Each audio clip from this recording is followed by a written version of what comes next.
de Manchester City, 7-0 face au Red Bull Leipzig. Laure Boulot, Habib Beye, Robert Pires, Gauthier Kutzman pour débriefer ce match.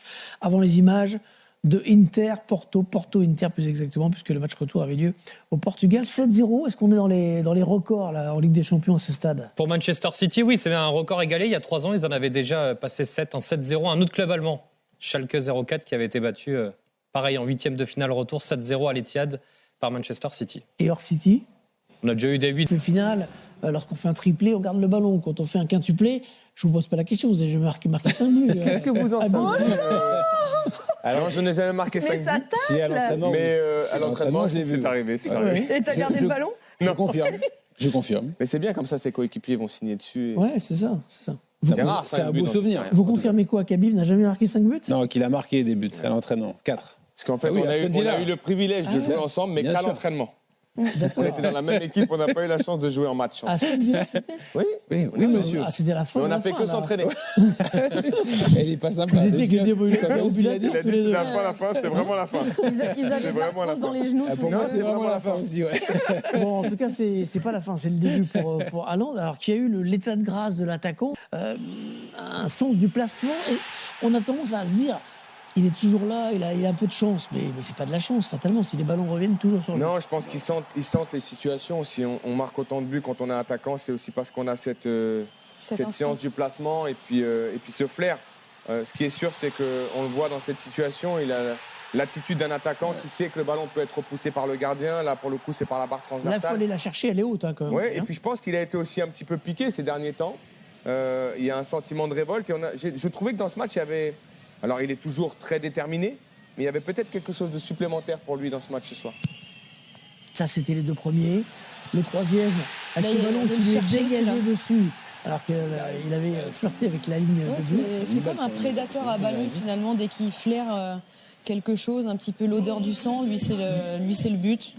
Et c'est vrai que l'instinct fait partie aussi d'une qualité... chez les grands attaquants. Et les deux de la seconde période se ressemblent beaucoup. Ouais. Là, ça lui... Ah non, par contre, Bernardo Silva, bravo quand même pour la remise, parce que c'est exactement ce qu'il veut faire. Et puis la finition, ça paraît simple, mais il faut aller la chercher cette balle aussi, quand même, Robert. Ouais, il faut aller la chercher, mais il est toujours bien placé, il sent bien les choses, et puis il a ce jump, cette tête se matcher. Après, vous l'avez dit, c'est que c'est un aimant, c'est-à-dire que le ballon, il lui revient à chaque fois, puis surtout, il finit vite et bien et fort, c'est-à-dire qu'il vous laisse aucune chance, surtout pour le gardien. Donc, ouais, c'est un attaquant qui connaît bien les choses et surtout il est super bien placé à chaque fois. Après, sur le joueur de surface qu'il est, il n'y avait pas vraiment de débat là-dessus. On est tous d'accord. C'est plus sur son activité hors surface qu'il y avait débat. Et au-delà des buts qu'il a marqués dans la surface, dans ce rôle-là, il a été assez complet aussi et performant ce soir. Et on y reviendra. Pied gauche, pied droit. En tout cas, sur l'intérêt d'avoir un finisseur dans la surface, ça peut aider. C'est quand même, on voit bien. Ça rappelle que si tu arrives à lui mettre les ballons dans la surface, globalement, le mec, il va marquer. Je pense que, oui, il doit participer peut-être un peu plus aux actions, mais je pense par moment aussi que l'équipe doit le trouver un peu plus dans la surface de réparation. Et j'ai trouvé qu'à Leipzig, c'était pas vraiment le cas. Il n'était pas le seul fautif. Jean-Jacques Amsalem nous montre le momentum. Où sont les momentum? On peut parler d'une domination de Manchester City sur le Haaland Tom, ouais, comme on me souffle. C'est Jacques Riolacci? Non, c'est Patrice Pilven qui peut avoir des fulgurances lui aussi, vous savez. Sur le jeu de Haaland. Alors on va regarder parce que vous disiez qu'il a fini sans CV, qu'il en était capable, mais est-ce qu'ils l'ont mieux trouvé puisque c'était quand même le débat qui a précédé tout ce match. Complètement ce soir. Alors, on vous a sorti des images en dehors des 5 buts que l'on vient de voir, mais c'est vrai qu'il a été beaucoup plus connecté aux autres, que ce soit dos au but dans son jeu d'appui-remise, que ce soit aussi, on va le voir sur la deuxième situation en prenant la profondeur, en cherchant que ce soit une petite ou une grande profondeur. Mais ce soir, il a touché 30 ballons sur les 63 minutes qu'il a passées sur le terrain. Et on l'a mieux vu connecté, mieux dans le jeu de City que sur certaines grandes rencontres cette saison, et notamment celle du match aller il y a 3 semaines. Mais ce qui est sûr, c'est que lorsqu'un entraîneur pointe un défaut chez un joueur, ils l'ont forcément travaillé sur les semaines précédentes. C'est-à-dire que si lui a jugé qu'Haaland n'était pas assez connecté, ça veut dire que ces derniers temps à l'entraînement, il a multiplié les situations pour le connecter aux autres. Il sait très très bien que Haaland, de toute façon, marquera des buts dans la surface de réparation. Ce qu'il veut, c'est qu'il participe au jeu pour ouvrir aussi des brèches et aussi permettre à City de se servir de lui, pas que pour marquer des buts, mais pour la construction du jeu, comme il le fait sur cette action, où il initie un petit peu la situation offensive pour décaler un de ses partenaires. Moi, je l'ai trouvé intéressant dans les déplacements ce soir. C'est-à-dire qu'il a toujours proposé une solution. Et après, ce qui est intéressant, c'est que pour le Erling milieu de Haaland terrain... est en direct. Excusez-moi, Pardon. Robert, il est avec Olivier Talon. Pas de souci. William Erling, congratulations for your game. One word to describe your game. Un mot pour décrire votre match, Erling, ce soir. It was a fantastic game, so fantastic. That's one C'est word fantastique. to describe it. Yeah. C'est le seul mot pour décrire cette prestation. What do you feel after this game? Five Comment vous goals. vous sentez après ce match? 5 buts, c'est incroyable. Ouais, c'est incroyable. Marquer 5 buts dans un match en Ligue des Champions, c'est irréaliste. C'est fantastique de marquer 5 buts. Je n'y pense pas trop, juste après le match, mais je suis très heureux. Game of your career? C'est votre meilleur match en carrière? Oui, à ce niveau-là, oui. J'ai déjà marqué 9 buts dans un match, c'était aussi un beau match, je dois le dire. Last question. Dernière question. Were you disappointed, Vous étiez change déçu de sortir? the, substitute because you could score again. Parce que vous auriez pu marquer encore un d'autres but. buts. Est-ce que vous êtes déçu d'avoir été remplacé par Pep Guardiola? Non. Bien sûr, j'aurais aimé jouer plus. Mais il y a d'autres joueurs qui veulent jouer. Peu importe. Oui, bien sûr, je voulais jouer. And to finish, what is your Et pour finir, the most beautiful goal quel est le this but evening? le plus beau que vous avez marqué ce soir? Bonne question. Non, je sais pas, en fait. Ce n'est pas très clair dans ma tête, je suis fatigué. Je peux pas trop y penser. Je ne pense pas trop à mes buts, donc je ne sais pas. Thank you very much. Congratulations. Thank you, Erling. Il est sympa, Erling Haaland. Et là, sourire, on va revenir bien Les sûr plus grands sur talents. sa sortie prématurée. 5 buts, ça va. On va parler de tout ça. Juste, peut-être là, pour conclure son match en dehors des buts, je crois qu'on a la touch map, voir dans quelle zone il a évolué ce soir. Oui, avec ce chiffre, 30 ballons touchés ce soir. On rappelle qu'au match aller, sur les 90 minutes, il n'en avait touché que 22. Et la répartition de ces ballons, oui, il y en a dans la surface, là où il a marqué, là où il a évidemment été performant ce soir. Mais on l'a vu sur les images auparavant, il a décroché, il a plus participé au jeu que ces dernières semaines. Voilà, effectivement, ça va peut-être faire taire quelques semaines, quelques jours en tout cas, les critiques et les discussions sur Haaland.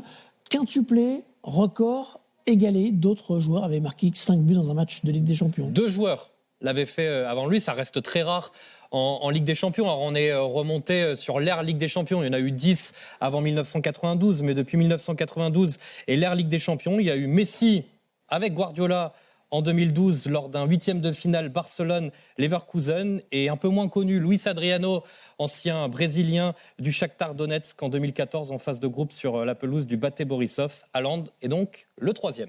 Record égalé, mais record pas battu. Alors qu'il restait une demi-heure avant la fin du match, lorsque Guardiola a donc décidé de sortir le buteur norvégien. Je vais d'abord donner la parole à Sidney Govou, l'attaquant. Sidney, franchement, si ça vous arrive, vous devenez fou, là, non ? Ouais, je pense que ça m'aurait jamais pu m'arriver, j'étais pas un grand buteur. Mais non, après je pense que Guardiola aussi doit gérer un effectif. Alors c'est très bien pour Haaland de battre des records, mais Guardiola il est une vision beaucoup plus globale. Donc il y a des joueurs à faire jouer, comme Haaland l'a dit. Il y en a d'autres qui avaient envie de participer. Il a choisi de le sortir et ça me paraît aussi logique. Mais il y avait une petite déception dans le stade parce qu'il y avait eu 3 changements pour Leipzig juste avant. Tout le monde a retenu son souffle pour savoir qui allait sortir parce que 3 remplaçants de City étaient prêts à entrer. Et quand le 9 est apparu, petite déception et ensuite grande ovation. Ah bah grosse déception, parce que ça nous a tués à la demi-heure. C'était le seul intérêt du match, de savoir s'il allait marquer 6 buts. Je vous trouve sage à chaque fois, moi je ne comprends pas. Enfin, voilà, il y a un moment donné, le foot c'est aussi des aventures, des trucs extraordinaires. Pourquoi il va nous sortir Est-ce qu'il a fait la tête à Haaland quand il est sorti? Il a de la chance de tomber sur Haaland. C'est qu'il était aussi heureux ce soir. Avec si tu fais ça à Messi ou à Demandez à Mbappé. l'entraîneur que nous avons ici. Non, mais je pense qu'il lui a quand même dit, parce qu'on voit qu'à la fin, il lui dit Il un se mot. parle, ouais. Je pense qu'il lui a quand même dit qu'il aurait aimé rester. Après, si on se positionne comme l'amoureux du foot, si je me positionne comme l'amoureux du foot, on n'a pas envie de le voir sortir. C'est criminel. Parce que la réalité, c'est Ah que... oui, carrément. Non, mais c'est vrai. C'est-à-dire que je vous donne... L'exemple, c'est que si j'avais été l'entraîneur d'Haaland ce soir, c'est pas le cas, mais j'aurais aimé. J'aurais été... Vous le souhaitez. En fait, oui, j'aurais été l'ancien joueur nostalgique, donc je l'aurais laissé. Mais ça n'aurait pas été une réflexion d'entraîneur. Ça aurait été une réflexion, en fait, de joueur qui prend du plaisir à voir soit l'un de ses coéquipiers, soit l'un de ses joueurs prendre un tel plaisir de se dire s'il peut en marquer 6, 7, 8, 9. Sauf qu'aujourd'hui, il est à 5 points d'Arsenal, qu'il a besoin d'Erling Haaland, que le match est bouclé et qu'il a aussi Qu'il le une sorte logique. à 3-0, le match Non, est parce bouclé que aussi. si la réalité, c'est que si là, il l'avait laissé, et puis à la 75e minute, accélération, boum, ça pète. Ouais. On serait là, au même endroit, à dire il avait déjà marqué 5 buts, il aurait pu faire gérer son effectif. Ah oui. C'est ça que je veux dire. Non, Il peut se blesser en non, mais je vous rentrant dis, sur le l'amoureux banc. du foot que je suis aurait aimé le voir jusqu'à la 90e minute. Je Mais je sais. comprends le choix d'un entraîneur qui doit gérer lui un effectif. Un autre joueur comme Julian Alvarez qui doit lui aussi On en rentrer. a marre de ces gestions. Moi, je suis c'est des comptables, c'est pas les Mais entraîneurs. donc les joueurs sur le banc, ça servent à quoi Mais non, mais, Non, à un mais moment moi, je donné, suis arrêtez, il y en a fâchée plein. Enfin, par exemple, après, il y a des moments où tu peux gérer ton effectif, mais là, on sent qu'il marche un peu sur l'eau. On sent aussi que c'est pas un joueur qui fait 1000 courses par match, qu'il aurait pu en marquer encore un et qu'il aurait marqué l'histoire. Je pense qu'il aurait pu très bien sortir De Bruyne, par exemple. On n'aurait pas eu le dernier but, mais voilà, il y avait d'autres changements à faire. Guardiola, c'est pas le roi pour préserver ses joueurs. Il fait très peu de changements d'habitude. Ouais, Je me dis il que se là, pose pas la question de préserver ses joueurs quand il fait Non, pas de mais il y a changement. plein Non, mais moi, vous m'attaquez, Hervé, comme si Mais parce que t'aimes pas le football, Mais non, David. justement, je vous dis que je suis un amoureux du football. Mais Mais la réalité, est-ce que vous pensez que Mais moi, Guardiola, faut le laisser. non, mais est-ce que vous pensez que Guardiola, à ce moment-là, c'est que le record, c'est 5 buts? Mais, Non, mais je vous pose une question. Est-ce que vous pensez qu'il a appelé son team manager et dit excuse-moi, tu peux aller voir Non, le mais record au-delà de... du- Et est-ce qu'il Pour savoir Non, mais si au-delà je- du record, Et- tu sais que 6 buts, c'est super Et vous rare. pensez et pas que- qu'Haaland, il a déjà suffisamment de records dans sa carrière Bah à non. battre ou déjà Moi, je pense battu qu'à Ah, mais non, 90 ans, à 90 ans, Haaland, à l'EHPAD, il dira Guardiola, quel enfoiré, il m'a privé du 6e but. Mais en plus, là, franchement, je pense que tout son entourage, ils vont Exactement, ils parce vont que lui dire. vous dites, il préserve le joueur, mais il peut. Haaland, c'est une bonne patte, manifestement. Après, je pense que il lui, peut le parfois, perdre oui. aussi. Le Il peut- perdre Le Non, perdre, ça pas peut mal. garder. Il peut lui en Mais vouloir. parce que c'est Il Haaland. fait ça à un Mais autre c'est pas joueur. Neymar, c'est pas Messi et Ah c'est bah pas là, Mbappé. c'est sûr que Neymar et Messi, vous les perdez définitivement. Robert, Oui, Mais Qu'est-ce que vous en il pensez est trop sage, Robert. Non. c'est-à-dire. bah, dites-nous ce que Non, vous moi en j'aurais pensez. attendu un tout petit peu encore. Ah, Mais il est pas longtemps. Bah, Pas longtemps parce que- mais même, Non, non, mais c'est vrai. même un quart d'heure, au Oui. moins, Haaland se dit j'ai eu la possibilité Oui. de marquer 6 buts. bon, J'aurais fait, changé au à revoir. la 75e. Bon, je suis pas entraîneur. Voilà. Mais Ça arrive si, combien de si je le suis, oui. Je Ça lui arrive laisse combien la de fois chance d'aller jusqu'au 6e but.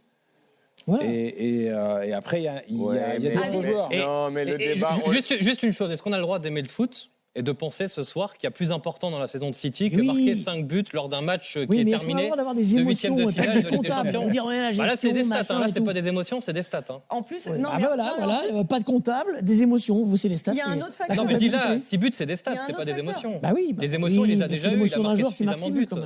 même. C'est un robot aussi, lui. Donc normalement, il se blesse jamais. C'est aussi Voilà. un autre facteur. C'est un mec qui. c'est Mais un- il n'a pas Bah, d'émotion. justement, il joue beaucoup, faut qu'il se repose aussi. C'est un- Non, Oh mais là là, Oh vous êtes là là, rabat le pauvre chouchou. Non, mais Non, pour vous Chouchou, il allait être pour vous fatigué, c'est sûr. départager, 5 c'était un chiffre... Il sort jamais, Haaland. Jamais. C'était bien, 5 c'était Puis, bien, il fallait le sortir. il finit il cette faut- rencontre avec un record. Et puis avec un Non, élément, c'est c'est pas qu'une pareil, heure il partage un de record. jeu, c'est gérable sur le jour d'après. Dès qu'on dépasse l'heure de jeu, voilà, il faut... Il le sort jamais. Il le sort le soir où il marque 5 buts. Franchement, ouais. c'est incroyable. Ouais, exactement. Ah, je suis dégoûtée. Ouais. Pep, si tu m'écoutes, Est-ce qu'il aurait marqué je 6 suis super ou 7 fâchée. Bah voilà. Bah, peut-être pas, mais il le saurait qu'il ne l'aurait pas marqué. Il serait dit, tiens, j'en ai pas marqué 6. Alors Oui, que mais là, il aurait il avait 90 une minutes dans les demi-heure. jambes. Mais on a Avec l'impression- un match, avec Le un match de pauvre, il a première ligue, touché 30 mais avec ballons. un match de première ligue qui arrive dans 4 jours. Ah bah oui, bien sûr. ouais. Ouais. Gestion. Match de coupe. FA Cup. Eh, FA Cup. Ouais. Quand Contre Burnley. 4 jours Samedi. Samedi, contre ouais. Burnley. Donc 4 Contre jours. Burnley, ouais. Ah ouais. Ah, mais il peut franchement, ça aurait été un se drame. blesser en traversant la route ou en courant comme toi, ta cheville. Tu vois C'est possible. Oh, il y a un attaque. hein. On m'attaque. Elle attaque. On m'attaque ce soir, on m'attaque. Bon. Il s'est Deux blessé là-bas, en ils courant. attaquent. hein, quand même. Non, parce qu'on sait que vous n'êtes pas complètement convaincu de ce que vous dites. Non, je vous ai dit, là, j'ai l'impression que j'ai dit le contraire Mais non, des autres. mais là, J'ai juste ils dit sont que tous l'amoureux du football que je suis aurait laissé Erling Haaland Stop, voilà. sur c'est le bon, terrain ça pendant suffit. 90 minutes. Mais Maintenant, le comptable l'entraîneur, qui sommeille en je vous. comprends l'entraîneur qui veut gérer son effectif. Non, mais en plus, même lui, il le dit, c'est qu'il y a d'autres joueurs. Oui, mais il fait de la Ouais, mais politique. lui, il est Ah, trop bah, gentil, là, Haaland. Il est gentil. Bah, Il sait ouais, bien il est gentil, c'est qu'il bien. est gentil, donc il met pas le feu. Voilà, il est. Mais Je me c'est demande très s'il bien. aurait- Oui, C'est très bien. Bravo Je à me demande lui. si Bravo Guardiola. à lui et Faut le ça préserve, féliciter. Hein. et ça préserve le groupe. Je me demande si bien Guardiola il sûr. aurait sorti Lewandowski pour la même situation au Bayern Munich. Tiens. Je suis pas En tout sûre. cas, il envoie un Je suis signal, vraiment c'est moi pas le sûre. boss et Ouais. Ah, je fais ça, des c'est choix. sûr. C'est peut-être d'ailleurs son but. Pas le meilleur choix. Il n'aime pas que les joueurs Je suis d'accord. battent des records. Non, il y a des gens qui disent C'est lui Guardiola, qui doit il prendre aime l'image. pas trop, que les joueurs soient supérieurs à lui en termes d'image. Voilà. Ouais, tu l'as pas- Zlatan disait ça, tiens, dans l'interview à Olivier Dacour. Je sais pas, moi je le connais pas, Guardiola. Imagine La bite d'entraîner. Non, mais moi, je trouve que c'est de la gestion d'effectifs et encore une fois, on peut être nostalgique de ne pas avoir Haaland marqué 6 ou 7, mais je trouve que c'est une bonne gestion d'effectifs. Alors, parlons du résultat final, 7-0. Il y a 2 buts qu'on n'a pas encore vus, enfin qu'on n'a pas revus, c'est celui de Gundogan et de De Bruyne. On va aller voir parce qu'ils sont beaux. Surtout Les le deux plus plus beaux. Belges. Les deux plus beaux, ouais. C'est en plus. En plus, c'est les deux plus beaux. Voilà, les voici. Celui-là, il est splendide dans la construction. Ça, c'est du City, 100%. Est-ce qu'on est sur une phase de possession qui dure près d'une minute ou d'abord City attaque, puis ils reviennent passer par Ederson et puis ils y retournent avec là un jeu très fluide. Et puis Haaland touche la balle aussi dans cette action. Donc ça montre qu'il a participé à une action de but Il aurait pu sans se- être le il aurait pu buteur. se blesser. Hein. Il est sur la remise, il aurait pu se claquer l'adducteur. Non, ce qui est magnifique dans cette action, c'est ce que vous avez dit, c'est-à-dire que dans un premier temps, ils sont en conservation. Et ce que fait très très bien City, et c'est vraiment quelque chose que Pep Guardiola fait depuis qu'il est entraîneur, c'est ce qu'ils appellent l'attraction, c'est-à-dire qu'ils repartent avec le gardien pour faire sortir l'adversaire. Et en fait, derrière, ils remettent cette logique de possession et de déséquilibre. Et je trouve que c'est vraiment maîtrisé sur cette action. Et c'est un magnifique but dans sa construction. Et le dernier sera magnifique dans sa finition avec Kevin De Bruyne. Une classique, hein, une frappe de loin du Belge. Ça part de Mahrez avec ses passements de jambes. Et là, le contrôle, le pied justement. Et puis, c'est ce qui fait de plus fort chez lui. Enfin, c'est ce qui est fort chez lui, c'est l'enrouler fort. Moi, ce que je trouve remarquable, c'est que quand vous marquez un but comme ça, et que vous arrivez à rester froid. Moi, je marque un but comme ça, je Il pense aime que la vous me célébration, retrouvez en fait. 1h30 après, je suis au pied de la Tour Eiffel, quoi. J'ai fait Manchester-Paris en... Non, mais vous avez vu la retenue, il est froid, j'ai l'impression que c'est quelque chose de classique. Il quoi. est très doué dans ce Après, domaine. moi, j'aime bien aussi que Haaland, justement, sourit. Parce que c'est aussi une posture aujourd'hui. Il faut toujours faire la tête quand on marque un but. Haaland, il est nature, il sourit. Il est content. Oui, il sourit pas tous Après les là, il y a jours. 7-0, je pense que c'est aussi un peu de respect pour l'adversaire, Ouais. de la part de Kevin De Bruyne. C'est vrai. En tout cas, Il est magnifique, son but. Manchester City continue son parcours quart de finale. Ils sont en progression quand même, City. Hein. Ah bah c'est un rendez-vous qu'il ne rate plus depuis maintenant plusieurs saisons. Ce sera la 6e année d'affilée qu'on le retrouvera. Manchester City au rendez-vous des quarts de finale dans quelques semaines. Est-ce que vous voyez une contradiction entre le statut, l'aura de Guardiola, qui est le modèle de plein d'entraîneurs, et le fait qu'il n'ait pas gagné de Ligue des Champions depuis 12 ans? Et en fait, je pense qu'à partir du moment où il a révolutionné le football comme il l'a fait avec le Barça, gagné la Ligue des Champions 2 fois, partout où il allait après, on n'attendait que ça en fait. Il n'a été jugé que sur ça. Il n'a même pas été jugé sur les titres nationaux, c'est-à-dire qu'on n'a même pas parlé de ce qu'il a fait avec ses équipes.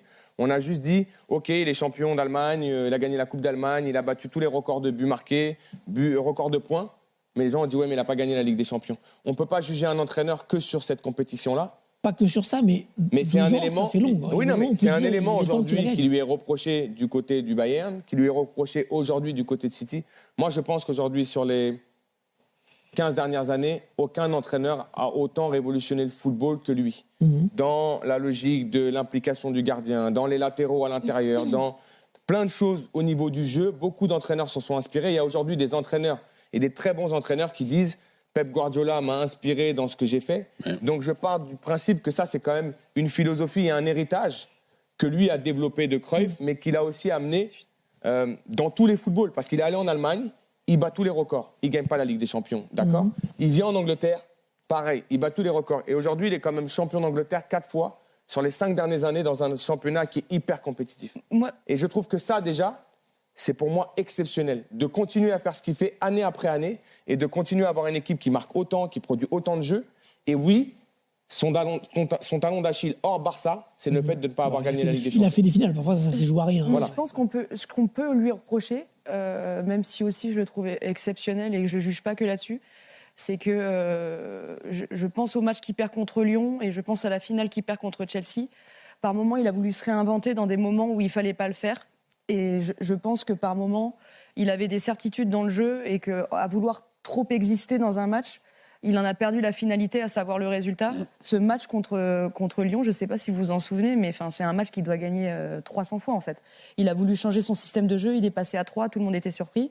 La finale contre Chelsea, pareil, il avait fait un changement tactique. Voilà, moi j'espère que sur, en tout cas, les derniers petits détails qui lui permettraient de remporter ce titre, il restera dans quelque chose de logique et qui reste dans ce qu'il fait depuis toujours, qui ne se réinvente pas au dernier jour, quoi. Après, il y a eu des erreurs tactiques ou en tout cas des choix qui n'ont pas été concluants, mais il y a aussi une part d'irrationnel en Ligue des Champions, un peu comme le Paris Saint-Germain d'ailleurs, parce que souvenez-vous de ce match face à Tottenham où ils se font éliminer en quart de finale avec un but qui est annulé à la dernière seconde avec aussi, intervention de la VAR. L'année dernière, le Real Madrid qui marque 2 fois à la 90e et à la 91e minute alors que City tenait sa qualification pour la finale. C'est aussi ça la Ligue des Champions, hein. Il y a des choix tactiques, mais parfois, il y a une petite part d'irrationnel. Et en plus, je trouve qu'il a été critiqué sur la finale de la Ligue des Champions qu'il perd. Moi, je l'ai commenté. Je peux vous garantir que ce match-là, il a été mis au crédit de Pep Guardiola sur la défaite.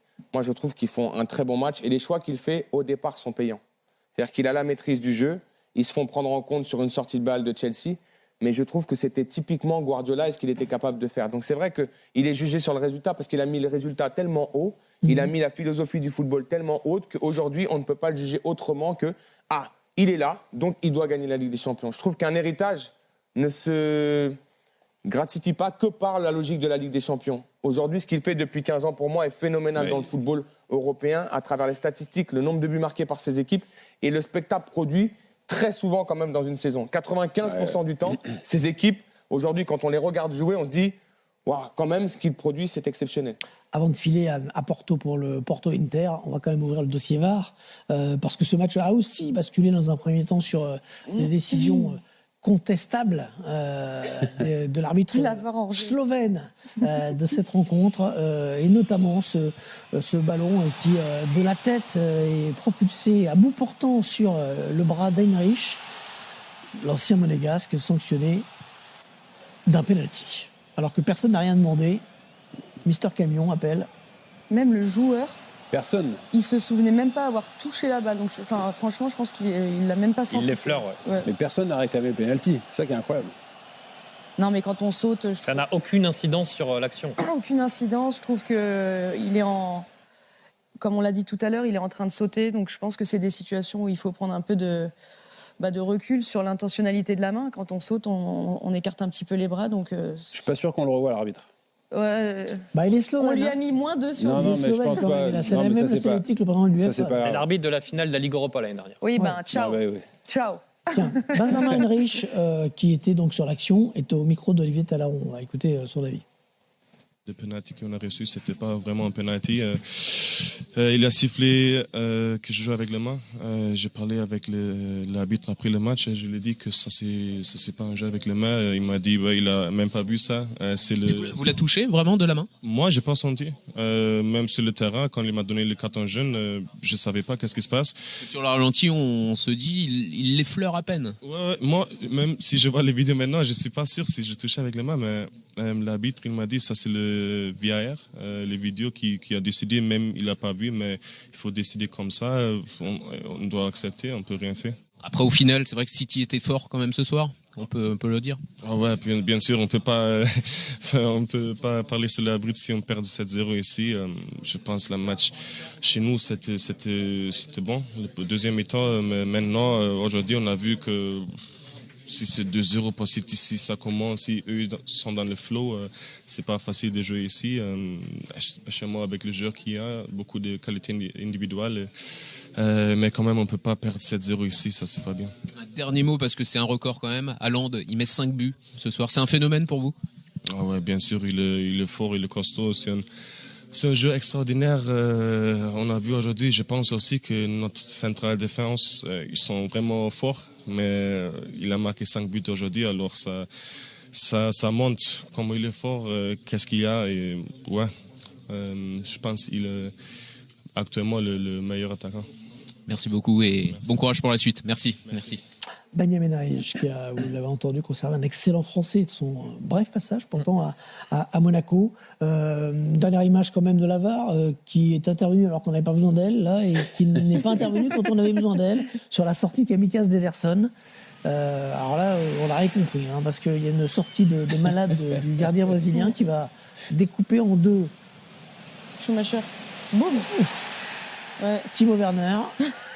Et l'arbitre met un carton parce que c'est vrai, Timo Werner estimait qu'il s'était un peu bousculé. Déjà, la situation est incroyable. C'est incroyable qu'on ne revienne pas dessus pour donner un carton rouge à Ederson. Et après, moi, ce qui m'interpelle, c'est ce que dit Heinrich, c'est-à-dire, il dit, je suis allé voir l'arbitre. L'arbitre n'avait rien vu, mais c'est le VAR qui a décidé. Donc on est bien dans du réarbitrage. Donc on n'est pas sur ce qui était défini pour le VAR au départ. Mais ça fait bien longtemps. Hein. Bon, après, il est allé voir les images quand même, l'arbitre, sur l'action. Oui, d'accord. Mais je pense que 99% du temps, quand on les appelle à voir l'écran, si on lui dit tu vas voir l'écran et tu prends la décision que nous, on a déjà pris dans le camion. Même si c'est ça le vrai problème. Certains arbitres ont eu le courage. Oui, ils ont eu le courage. On l'a vu d'ailleurs sur le match Juventus-Nantes où il y avait eu une superbe, dans les dernières secondes de jeu, super décision de la part de l'arbitre qui avait été appelée par le VAR. Sur la sortie d'Ederson, j'ai envie de dire, il la voit. Non, mais tout le monde l'a vu. Il est sur le terrain. Là, c'est même pas une question de VAR. Donc, la VAR lui a fait faire un réarbitrage et après, derrière, il a plongé, il a donné raison à la VAR. Et derrière, même quand c'est que lui, il n'a pas été bon non plus. La VAR a été nulle, mais lui aussi. Dernier huitième de finale retour. Inter en déplacement à Porto. Un but d'avance pour les Interistes à l'aller. Très rapidement, Gauthier, les compositions d'équipe. On commence par l'équipe portugaise. Oui, avec un forfait de dernière minute. Il a 40 ans, Pep.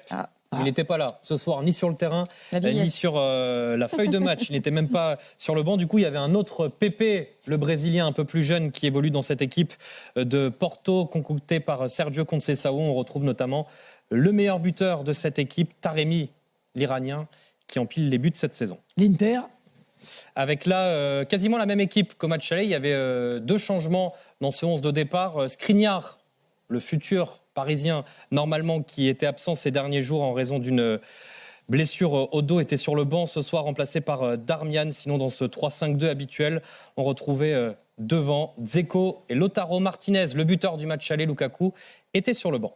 Un petit but, c'est pas Lukaku qui avait marqué à l'aller ? Si, oui, d'accord. Ah, oui, il avait fait une rentrée Lukaku, le buteur du match aller, était sur le banc. C'est une question de formule, je pensais que c'était... Il n'entend pas... Non, mais c'est pas ça, c'est la communication. 1-0 donc à l'aller pour l'Inter. On va retrouver sur place Xavier Giraudon, Florent Cinéma Pongo, le grand format, préparé par Zahir Rossetti. Incroyable fin de match. Ils ont poussé, les Portugais, poussé jusqu'au bout. Ça n'a pas suffi. Vous me disiez, en regardant ces images, c'est un métier de fou, entraîneur, quand on voit ça. C'est vrai que... Ouais, je regardais Sergio Conceição, je me dis, les émotions, elles sont incroyables. C'est un petit braquage à l'italienne, parce que même s'ils ont gagné au match aller, ce qu'ils vivent là au match retour, c'est énormément de réussite. Parfois, le football n'est pas avec vous. Quand on voit les barres transversales, les arrêts d'Onana, alors après, il y a le talent d'Onana aussi qui permet à cette équipe de l'Inter de rester en vie sur ce match retour, mais... Quand on voit tous les efforts consentis par cette équipe de Porto et que je vois leur entraîneur, je me dis que c'est un métier qui est difficile, mais qui procure des émotions positives et négatives. Et là, ce soir, pour Porto, c'est malheureusement négatif. Ça se joue à rien, hein, quand on pense aussi. En plus, le but interiste avait été marqué en toute fin de match à l'aller. Hein. Ça se joue à rien parce qu'il y a un grand gardien en face et qui a décidé de sortir les grands arrêts au bon moment. Après, l'Inter, je pense, avait décidé de jouer comme ça, tous derrière, à préserver justement ce petit avantage qu'ils avaient eu au match. En quart de finale, c'est le grand retour de la capitale lombarde dans le Gotha européen. Hein. Et ça, c'est un événement pour ces deux anciens vainqueurs de la Ligue des Champions. L'AC Milan 7 fois, l'Inter 3 fois, puisque ça faisait 12 ans qu'on n'avait pas vu l'Inter en quart de finale. 11 ans qu'on n'avait pas vu l'AC Milan en quart de finale. Et à partir des quarts, c'est tirage intégral. Hein. Donc les deux pourraient s'affronter en quart de finale au mois d'avril. Ça arrivait en 2003 et en 2005. Ouais. En demi-finale, il y avait même eu une demi-finale. Demi-finale et quart de finale. Et on rappelle qu'ils partagent le même stade. Hein. Donc tous les matchs ont lieu à San Siro. Mais le but ne compte plus double à l'extérieur. Oui, donc effectivement. À l'époque, l'AC Milan s'était qualifié pour avoir marqué un but de plus à l'extérieur. Alors qu'ils avaient joué les deux matchs sur le même stade. Donc c'est vrai que c'était... Ils ne seront pas fatigués par le déplacement. J'espère que ça n'arrivera pas quand même. Qui s'affrontent, hein, ça peut être sympa. Quoi. J'aime bien en Ligue des Champions avoir des affiches un petit peu qui mélangent un petit peu les championnats. Bon. Mais j'avoue que Milan, c'est peut-être le seul où s'ils s'affrontent, c'est un peu moins grave. On parlait de Onana et du talent du gardien camerounais qu'on avait déjà vu briller en Ligue des Champions sous le maillot de l'Ajax, qui a rebondi magnifiquement à l'Inter, lui qui a eu des soucis pendant la Coupe du Monde avec les Lions indomptables. On va l'écouter, il est au micro de Xavier Giraudon. D'abord, racontez-nous cette fin de match, c'est n'importe quoi. Racontez-nous de votre but ce que vous avez vécu. J'ai vécu la qualification de mon équipe. C'était chaud, mais après on a fait le job. C'était le match qu'on s'attendait. Jouer contre cette équipe à la maison, c'est compliqué. Nous sommes venus, on a fait notre job. Défensivement, on était bien. Et c'est ce que je retiens. Je retiens le travail défensif de l'équipe et la classification. La qualification, pardon. André, vous nous disiez il y a 3 semaines, avec Brozovic, avec Lukaku, on peut aller très loin. Et si c'était nous la surprise, vous maintenez ? Oui, je me tiens. Moi, je me tiens. Et en plus, moi, j'ai peur de personne. Mais je l'ai dit tout à l'heure, cet Inter n'a peur de personne. Nous sommes prêts à jouer tous les adversaires. Donc, que ce soit City, que ce soit Milan, après, on attend le tirage. Non, mais je suis content de ce passe. Et je suis content du travail du collectif. Ça n'a pas été facile, les gars. Les gars ont bataillé. Les gars ont bataillé, c'était pas facile. Je t'en prie. André Onana, il est un petit peu fatigué, mais on peut le comprendre. On a parlé du grand retour de la ville de Milan dans le jeu européen. On peut presque parler du grand retour du foot italien, puisque regardez la liste des qualifiés. Il faudra vraisemblablement ajouter Naples, qui a gagné 2-0 son match aller à l'extérieur. Ça veut dire qu'il y aurait, a priori, peut-être 3 qualifiés, certainement même 3 qualifiés italiens pour les quarts de finale. Ce serait le football le plus représenté, puisque sauf si Liverpool fait l'exploit au Real Madrid, il faudra rajouter, pour l'instant en tout cas, vraisemblablement Naples et le Real à ce tableau. C'est étonnant la présence, le retour en force. Par contre, ce qui n'est pas étonnant, c'est qu'on a pu voir que pendant très longtemps, la Juve a dominé le championnat d'Italie de la tête et des épaules avec des équipes 2e, 3e, qui n'arrivaient pas forcément, qui étaient très très loin. On a vu récemment l'Inter revenir un petit peu justement dans la course au titre. Et là maintenant Naples qui est loin devant, même je dirais en Italie, qui fait une saison exceptionnelle. Et donc à partir de là, c'est normal aussi que ce championnat italien, on l'a vu à travers cette équipe de Naples, avec une équipe qui n'a pas de star, qui a construit un collectif, revienne sur le devant de la scène européenne. Et c'est vrai que c'est bien de revoir ces équipes-là, surtout les 2000 ans.